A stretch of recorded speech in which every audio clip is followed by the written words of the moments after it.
How many of you know how to derive these relationships? How many of you are going to learn before March the 6th? Or is it the 5th? 6th. Both, right? No, 6th and 7th. My mistake. Okay.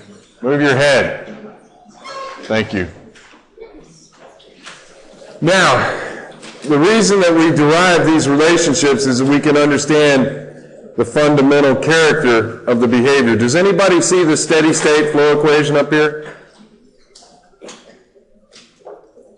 Kind of, sort of, maybe.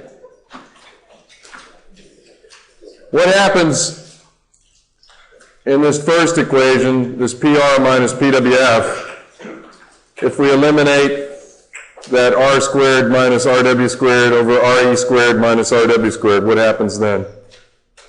What does that become?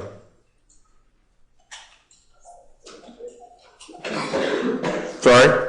It becomes a steady state equation. Also, because RE squared divided by RE squared minus RW squared is essentially 1. So that gives us exactly a steady state equation. Are you surprised? Have you looked at the derivation? This thing's a monster. We take the partial differential equation, which we'll derive, we won't derive, I guess. We'll talk about it in a separate lecture next. And we solve this thing by using integration, and this is the result. So that's pretty amazing that something so simple comes out of that. And then we have to take this expression and we have to integrate it over the volume of the system. That's where we get the average reservoir pressure term. So if we're going to calculate estimate the average reservoir pressure, what did we say the definition of average reservoir pressure is? P bar is going to be equal to the integral over the pore volume of PR dVP divided by the pore volume in simple terms. I guess we can write it like that, right? It is a pore volume average. So we're going to have to take this equation and put it in here, and of course everybody understands that the geometry is a cylinder. And since it's a cylinder, what's going to happen, Dilhan? We're not going to be working in volume, but just radius, because the height is fixed. So that'll work fine. Okay? So then when we derive the expression for average reservoir pressure, you notice that it is also very similar. If we compare terms, we have this term, and then we have this term. These are very similar. So we still have a logarithmic relationship between RE and RW.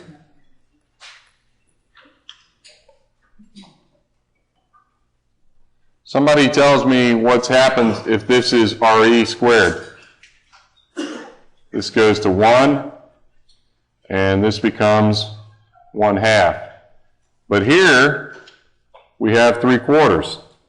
How did that happen? It's just mathematical stuff. Somewhere came out of that. So what I'm still trying to get across to you is that the circular reservoir relationship has very similar character for steady state and for pseudo-steady state. Now, of course, we're referring to this in terms of P bar. If we're going to refer to this in terms of PI, what do we have to do? Someone impress me. Very simple step.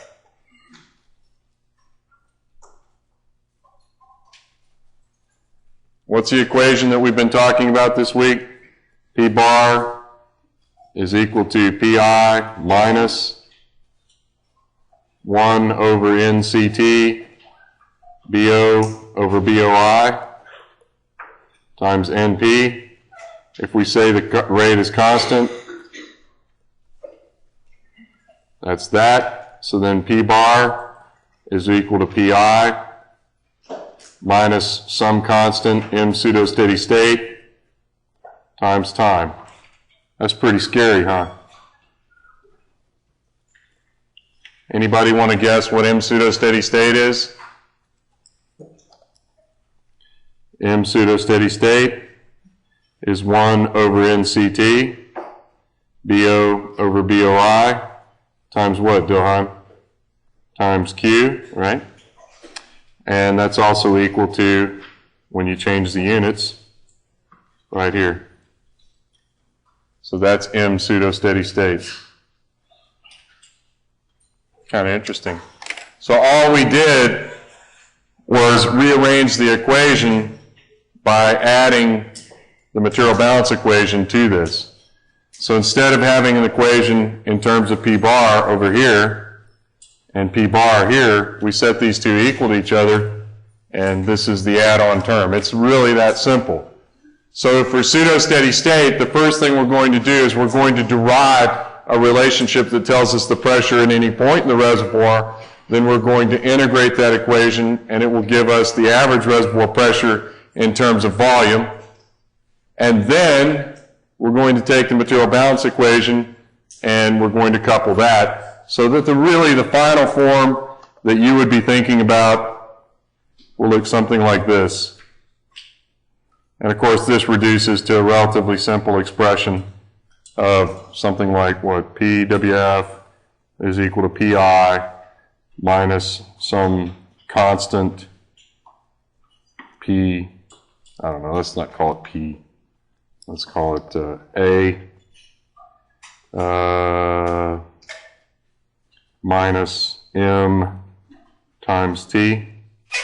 We can just collapse the whole thing. So that'll be A minus M times T. So for a tank that's in pseudo-steady state, if we look at the pressure, what's the pressure going to look like with time, class? It'll just go down like this. Of course, this is a slope M, and this is the intercept A. Okay? We're going to use this as a building block.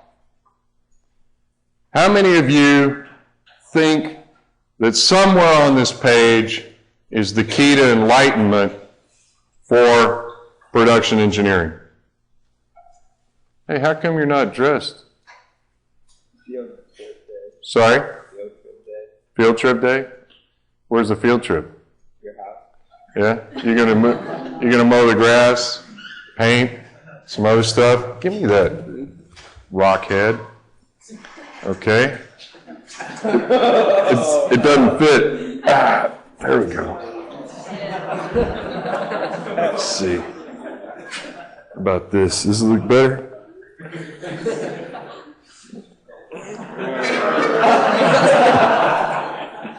Here, I'll keep it warm for you. You can wear it now. Marmina, since you and your posse aren't dressed properly today, maybe you could give us a hand here with the next step. This equation reduces to either form. P bar is equal to PWF. And then what do we usually say, Dilhan? Plus some constant B pseudo-steady state times Q, right? Okay. Does that look familiar? What's it called? If we consider the following, this is a function of time, this is a function of time, this is a function of time, but this is a constant. What, does anyone see the relationship yet? B pseudo-steady state is equal to what? P bar minus PWF divided by Q, okay? Or Q divided by P bar minus PWF is equal to 1 over B. And you're all saying, who gives a damn? It's the same thing. Or you can call it C, as in cat. Why is this important? How come you're sitting there? You wanted to be closer to your homies? Yeah. Why is this form important? You're wearing steel toes, right? Let's put your foot on the floor. Man, that's a big foot. What is it, like 16 or something? Yeah. Okay, so if you get it right, I'm going to step on your toe. And if you get it wrong, I'm going to kick the crap out of your leg, okay? You ready? Why is this important? What does this tell you?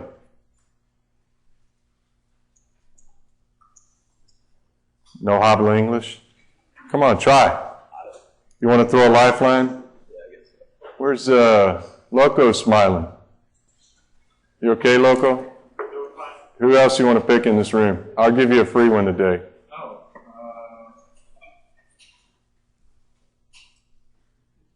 While we're still young. Okay. You pick. I pick? Okay, I pick you. No. What are you, stupid?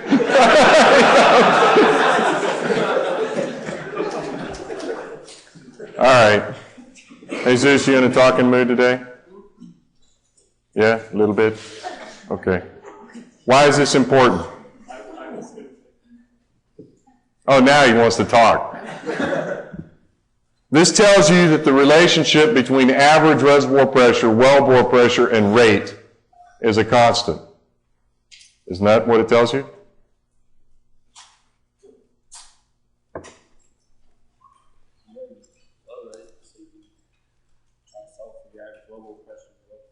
Well, the way this is usually done is Q divided by P bar minus PWF. What are the units? Stock tank barrels per day for PSI. And how does a production engineer use this? He or she comes up with a pressure drop and multiplies it by that number, because this thing's a constant. It's usually called J. Okay?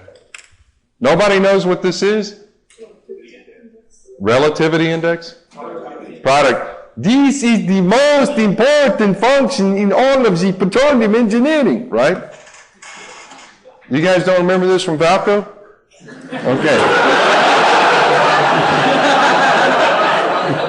Now they get it. How about this? Wait.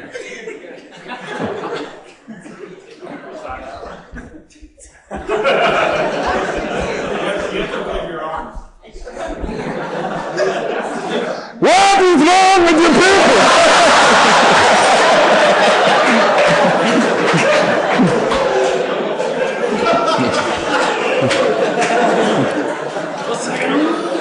All right, so now I got your attention.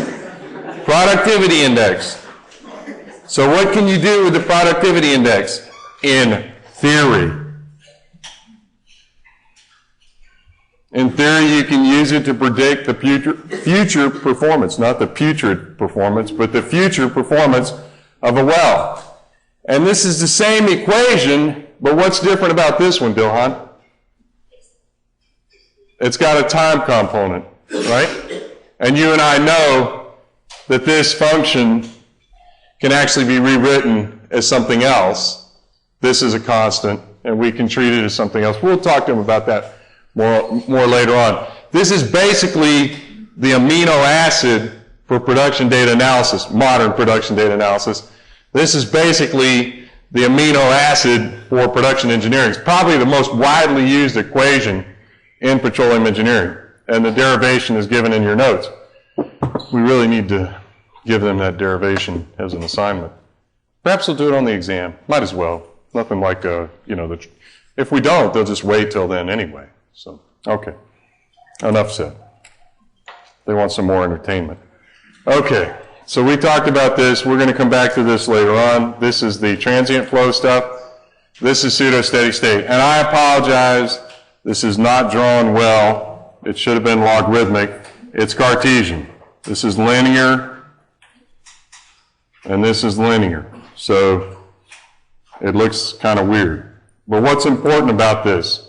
This is a small time, largest time. You ready for this? Okay. What about this distance?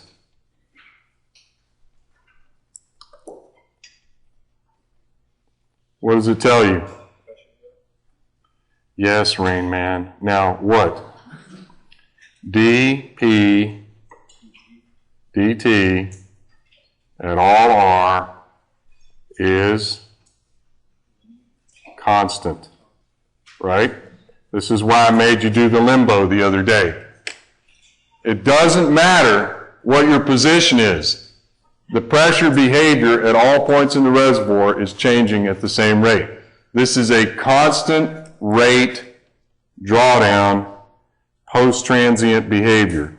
So you're not seeing this is after the pressure distribution has proceeded past the boundary, or to the boundary, I should say. Sorry about that. Is everybody okay with that? Does this cartoon make sense? Johan, would you add anything to this? Where's the initial pressure? It's a good question.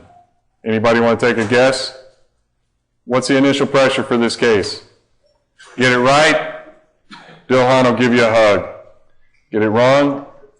I'll give you a hug. 2,800. 2,800? How about 4,800? No, you said 2,800. Bubble brain. Yeah. Oh, is that my friend? You got to understand when it's over, Marmina. Okay, so there's 4,800. Stop stalking me, you freak. All right. Is that what you wanted to explain to him, Dilhan? So where are the transient curves, class? They're back here. Right? Now, if we replotted this on a logarithmic scale, and that's what Dilhan wants us to do, what's going to look like? We'll still have, of course, a constant as a constant, so that's pi. But now the blue lines are straight. They bend over here, of course. And then what happens here? I need to draw the reservoir boundary at RE and RW. Now what's going to happen, class? It's still parallel here. What's going to have to happen, Wally? It's going to have to flatten. Why? Because here, dP dr at RE is equal to 0. Okay? And then we come to the next time, and it's also going to be parallel, and it also has to do that. Can you see this in the equation I've given you?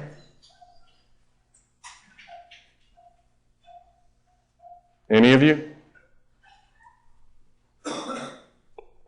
Mr. Arthur? Being older and wiser. Can you see this in the equations?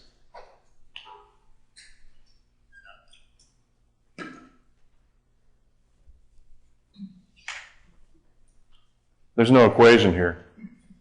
It's on the other page. I was wondering if you had one of them photographed memories.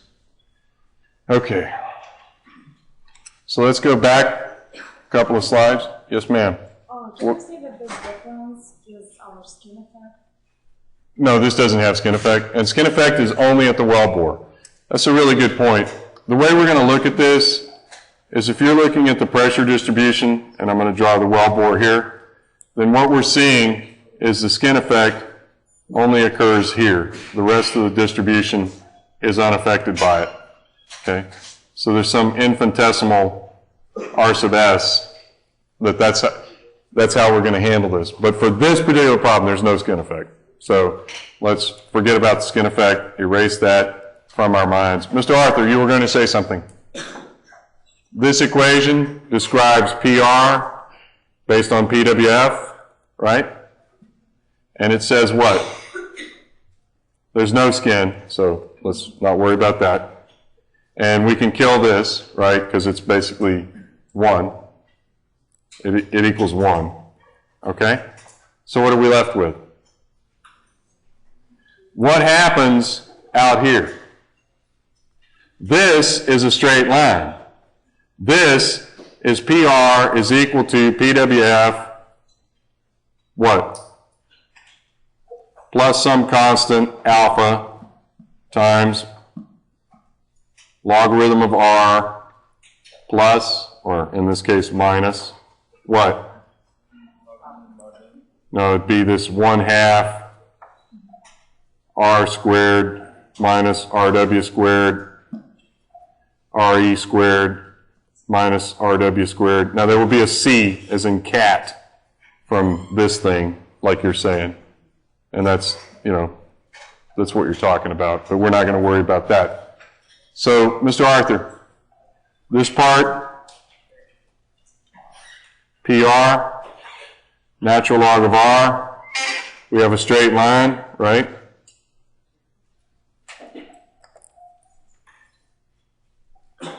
Then what? Then this term takes over. It's negative, right? The straight line would keep going on forever, right? This causes it to come over like that. And at RE, what happens? It dies. It becomes a constant. So that's how that equation describes this is the straight line part right there, and then this is the little curvy part right there. Pretty clever, huh? Or as Marmina would say, equations are your friends. Right? All right. Okay, let's move on. You're giving me a headache. Did we take care of your question? Yes, we got it. Okay. What about constant pressure? This is constant pressure. Bilhan, is this supposed to work for constant pressure? Exactly? We don't know for sure. Can we prove it? Can we use the constant rate solution and the constant pressure solution and the Laplace domain identity to show something? Yeah, we can. But if you look, fundamentally, the distance is different for constant pressure. But overall, what's happening? Overall, it's consistent. So this is okay. It's not really, you cannot have pseudo-steady state for any other condition than constant rate. But for constant pressure, it looks, smells, and tastes like pseudo-steady state. And by the way, constant pressure is probably the most severe case, right? All that's happening at the wellbore. What's happening out at the reservoir is not going to be significantly affected by that. So if constant pressure is the worst case, constant rate is the base case, and you still see that there's this parallelism, then what does that tell you?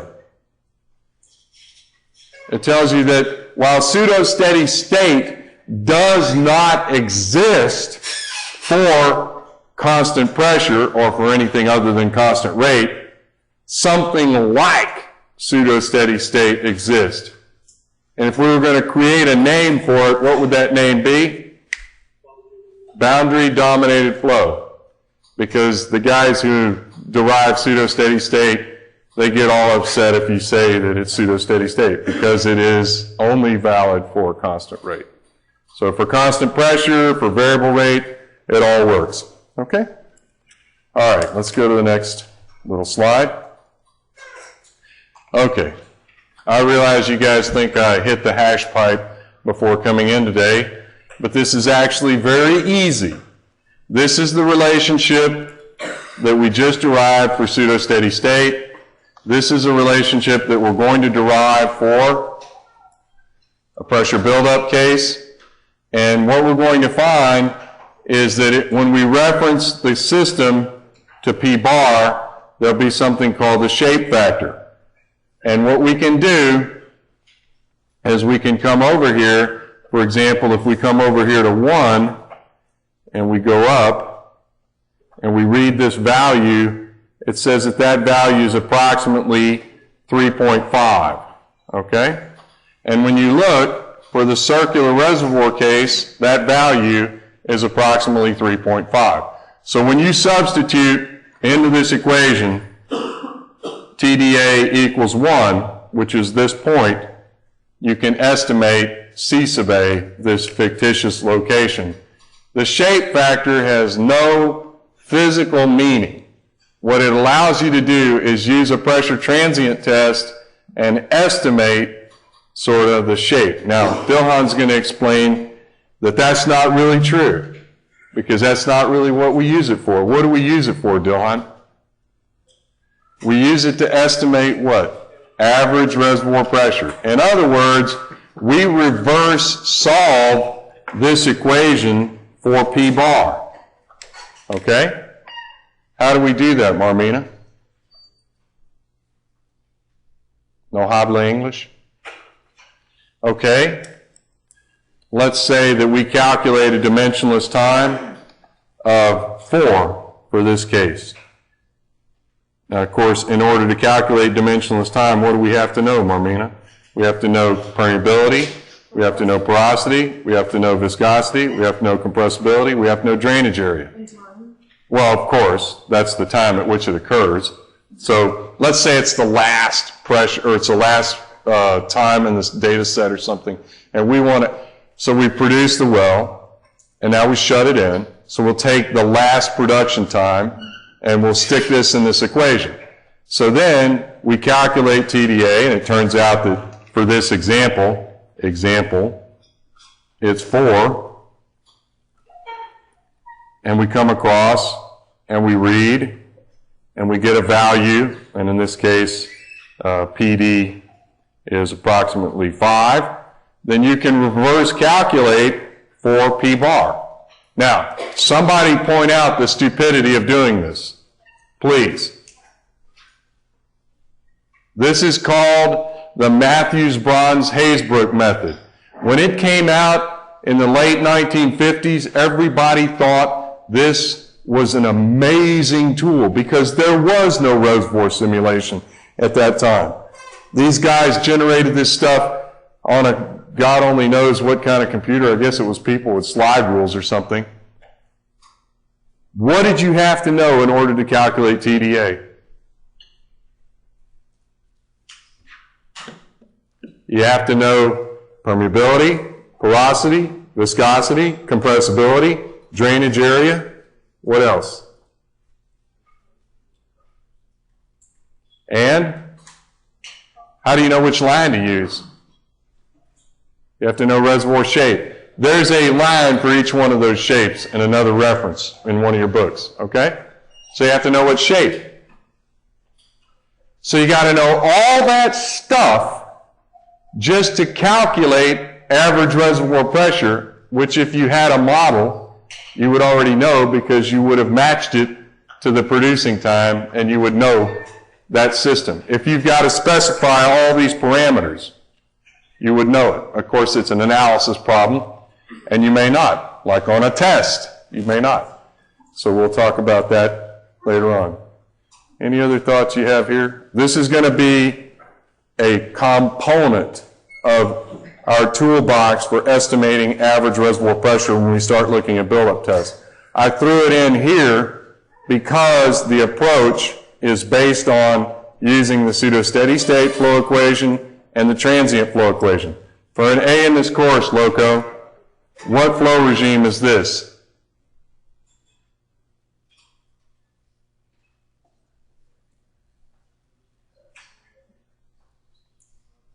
He doesn't know. Front row? Sorry? Okay, what flow regime is this?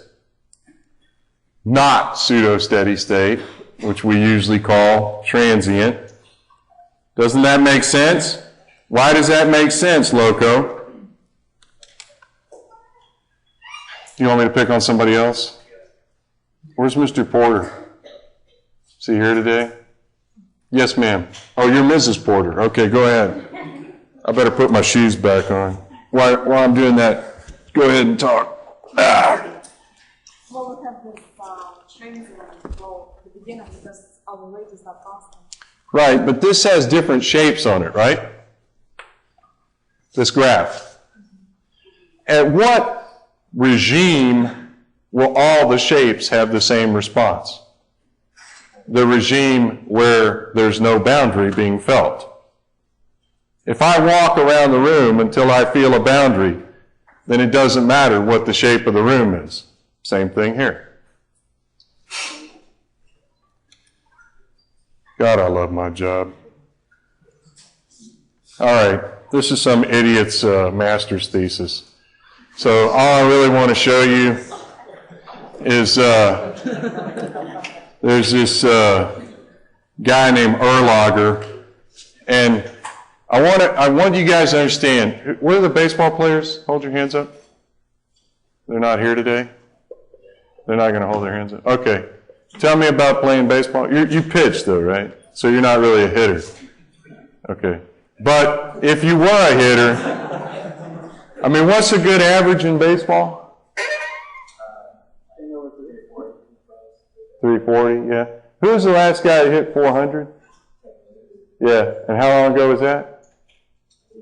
And how much would you make if you hit 4 times out of 10?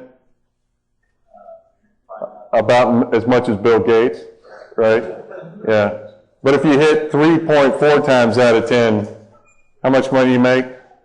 Like $50 million in gold bullion per year, something like that, right? So this guy Erlacher, he was one of the early well testing guys, and what he was trying to do was he was trying to develop a solution for variable rate reservoir limits testing. He knew you couldn't hold the rate constant. So what he decided to do instead, as a mathematician, is what? On, off, on, but you can't do on, off because that's going to mess everything up. It has to be producing. So he goes Q, 2Q, Q, 2Q, 2, Q2. You guys like that? Kind of got a nice little song to it. Okay, so it's completely worthless, and here's the square wave rate right here. Here's what the pressure drop looks like for the square wave rate. Here's what the inverse productivity index looks like, or as we like to say, the reciprocal productivity index, but that's patented. Okay, and then there is a sinusoidal rate. How do you like the sinusoidal rate? It's pretty cool, okay? And then the other one is my personal favorite, the random rate. How do you guys like the random rate? Why did this idiot make the rate random? Because that's a pretty extreme test of pseudo-steady-state. So you can see the pressure from the random rate does this.